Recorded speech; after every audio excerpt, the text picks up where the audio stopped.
தாய் தமிழ் உறவுகளுக்கு வணக்கம். ராகுல் காந்தி மீது திமுக அதிருப்தி. ராகுல் காந்தி மீது திமுக அதிருப்தி என்ற தலைப்பில் இந்த காணொளியை காண்கிறோம். திமுக கூட்டணியில் காங்கிரஸ் உள்ளது. காங்கிரஸ் தமிழக வெற்றிக் கழகத்துடன் கூட்டணி அமைக்க நினைத்தது.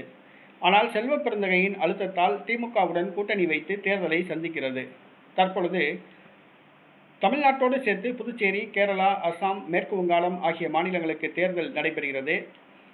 தமிழ்நாட்டில் பாஜக தேசிய தலைவர்கள் எல்லாம் அதிமுக கூட்டணிக்கு ஆதரவாக பிரச்சாரம் செய்கிறார்கள்.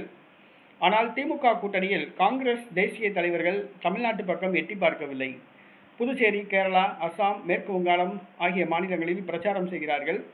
தமிழ்நாட்டில் பிரச்சாரம் செய்ய ராகுல் காந்தி, பிரியங்கா காந்தி, சோனியா காந்தி யாரும் ஆர்வம் காட்டவில்லை. ஏனென்று சொன்னால் திமுக மீண்டும் வெற்றி பெற்று ஆட்சிக்கு வரக்கூடாது என ராகுல் காந்தியை விரும்புகிறார்.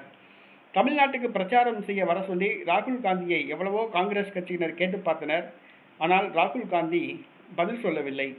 ராகுல் காந்தி தமிழ்நாட்டுக்கு பிரச்சாரம் செய்ய வர மறுத்ததால் திமுக ராகுல் காந்தி மீது அதிருப்தியில் உள்ளது. வருகிற பாராளுமன்ற தேர்தலில் ராகுல் காந்தி இந்தியா கூட்டணியிலிருந்து வெளியேறி தனியே போட்டியிடலாம் என எதிர்பார்க்கப்படுகிறது. அல்லது இந்தியா கூட்டணியின் தலைவராக மு.க. ஸ்டாலினே தேர்வு செய்யப்படலாம் என கூறப்படுகிறது. தற்பொழுது இந்தியா கூட்டணியில் விரிசல் ஏற்பட்டுள்ளது. ராகுல் காந்தி மீது திமுக அதிருப்தியில் உள்ளது.